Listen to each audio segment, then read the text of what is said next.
Siku kadhaa zilizopita, wananchi na wafanyabiashara wa eneo la Kwanyanya lililopo manispaa ya Magharibi mkoa mjini Magharibi Unguja walisambaza video fupi katika mitandao ya kijamii wakilalamikia baraza la manispaa ya Magharibi kuvunja msikiti ambao ulitumika kufanyia ibada na waumini wa Kiislamu eneo hilo. Jambo ambalo lilizua taharuki na kupelekea viongozi wa manispaa hiyo akiwemo meya na mkurugenzi kutoa ufafanuzi juu ya tukio hilo, huku wakisema eneo hilo halikuwa rasmi kwa ajili ya kujenga msikiti, wananchi walipewa kutumia kwa muda.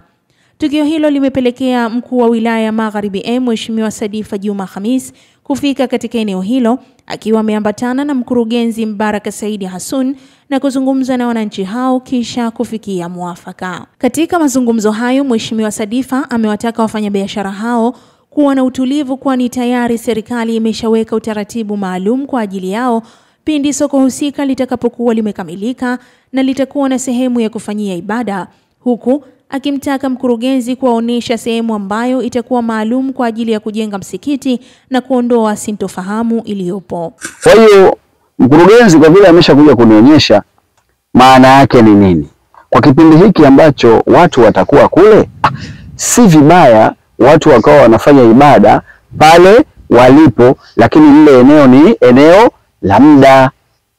Jamani, naeleweka?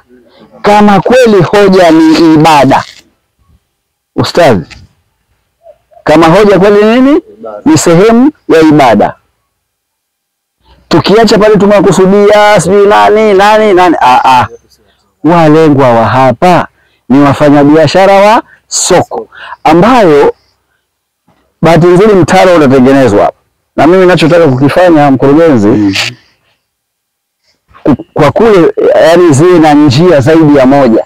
Sio umeelewa vizuri, kwenda access hapa ya karibu, isiwe kule, hapa na hapa pia iwepo, basi watu wanakuja wanafanya nini?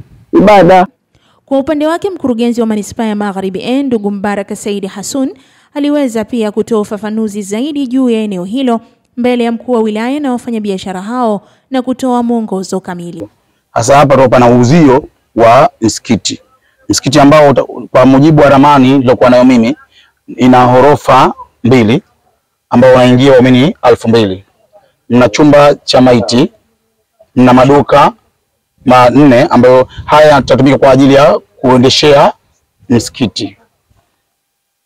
Sasa msikiti huu unafadhiliwa, jina kidogo nimemsahau, na tayari pesa zikoshatengwa kwa ajili ya kazi na ilikuwa ishaanza, lakini yule alfadhili amefariki. Kwa hivyo watu wanangoja kumaliza waendelee na ujenzi huu hapa.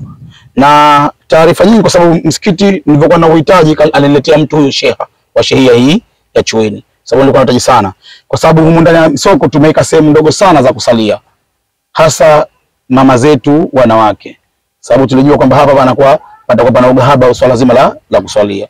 Lakini kwa hatua ya mwanzo, kama watu watapohamia huku, maana yake manispaa itakuwa kwa utaratibu mmoja wote, tufanye kila mbinu maana yake watu waweze kuswali maeneo ya huku. Baada ya mazungumzo hayo, wafanyabiashara mbele ya mkuu wa wilaya na uongozi wa baraza la manispaa ya Magharibi wamekubaliana na uamuzi wa serikali kuwa eneo hilo halikuwa rasmi, lilikuwa la muda, na kwa sasa watatumia eneo hilo kufanyia ibada kwa muda mfupi mpaka pale msikiti rasmi unaojengwa utakapokamilika, na wakitaka kufanya jambo lolote la maendeleo katika eneo hilo watatoa taarifa katika ofisi ya mkuu wa wilaya. Waswahili wasema upatapo shika au upatapo pete ya kata, wasiye wa Pemba. Kwanza mimi nashukuru kwa kuja kutuonesha huo msikiti. Tulitaka tuoneshe sehemu ya msikiti, au sio jamani? Na tumefika msikiti, nguzo zishasimama. Kumaliza na kumaliza ni kazi yake Allah. Au sivyo? Sawa. Allah ndio mwendeshaji wa kila kitu. Sote tuko chini yake, punzi tu za tuhadaa. Kwa hiyo tunashukuru kwa kuja kutuonesha hili eneo la msikiti.